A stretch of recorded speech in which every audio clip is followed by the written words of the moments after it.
memorize the line y equals 6 and the line x equals 2. Find the area of R. So let's go ahead and highlight the upper and the lower. And then give me a segment connecting those two parts anywhere you want. So this is going to force us to make it with respect to what? It's going to scan left to right with respect to x. So we have with respect to x.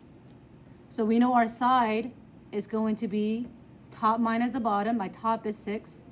The bottom is a natural log. So 4 natural log of 3 minus x.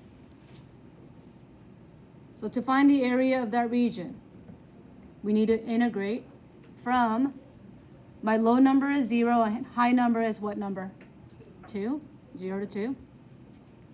And we're taking top minus the bottom.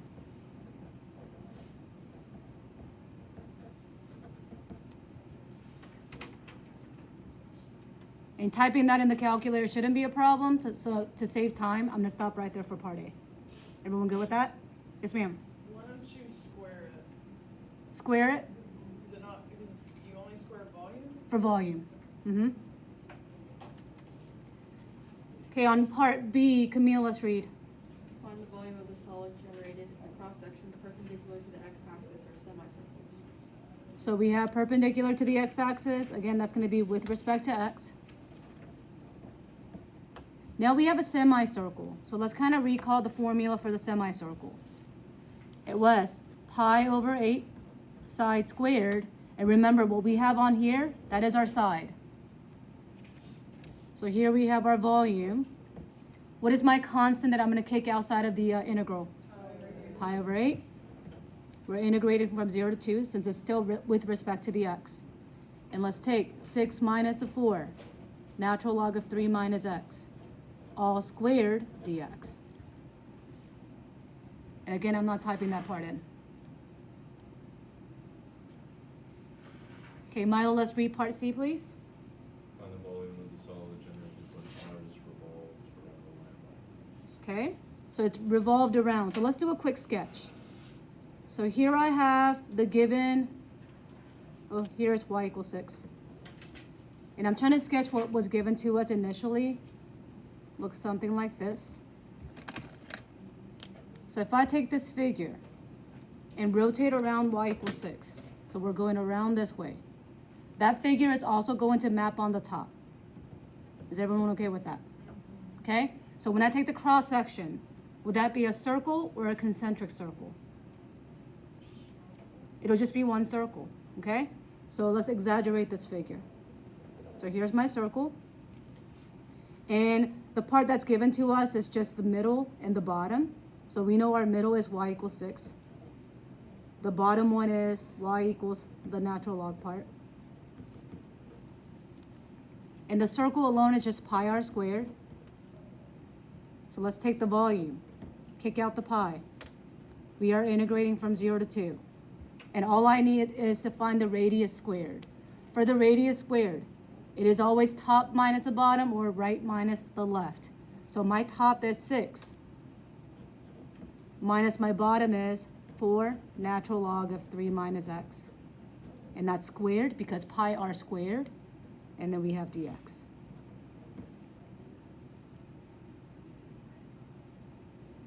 Okay? All right, Alan, let's read part D. Find the volume of the solid generated when R is revolved around the line y equals 8. Okay? So let's do a quick sketch on this one. My sketch from the original is this one right here. And we know that number is going to be at 6. But this time we're taking the value of y equals 8. And we're generating around that one, y equals 8. So if I rotate around this one right here, and let me highlight the original piece.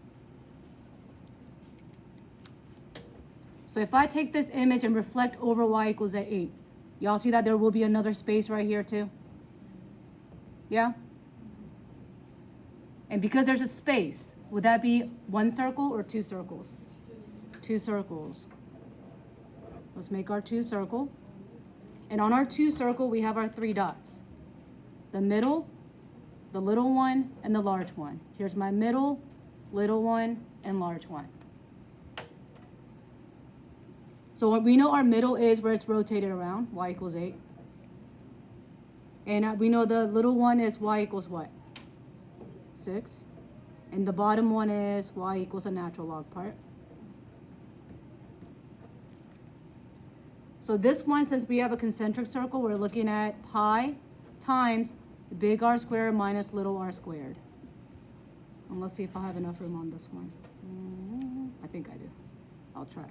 So we have our volume is equal to, kick out the pi. We're going from 0 to 2. So my big R is this guy right here. So what's on the top? 8. What's on the bottom? The 4 natural log of 3 minus x. So we have 8 minus 4 natural log of 3 minus x. Oh man, I might not have enough room. That's all squared minus the little r. Let me highlight the little r. Is this guy right here. Isn't that basically 8 minus 6? Yeah? 8 minus 6, all squared, dx. And again, I'm not typing that part in. Can you not just write 2? You can write 2, of course. In case we get a brain fart, right? All right, let's go to part E. Cassidy, let's read part E.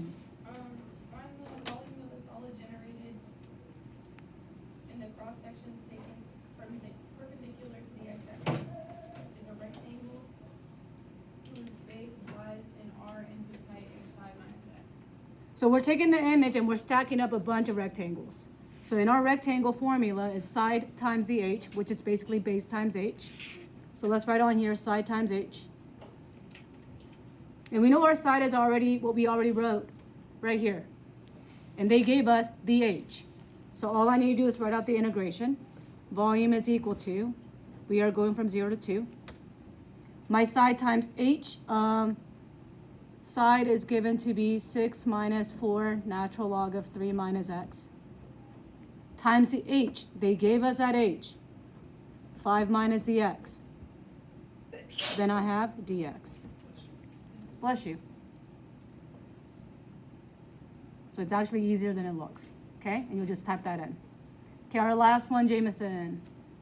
Find the volume of the solid generated if the cross sections perpendicular to the x-axis are equilateral triangles. So when we're stacking up a bunch of equilateral triangle, we're looking at this formula.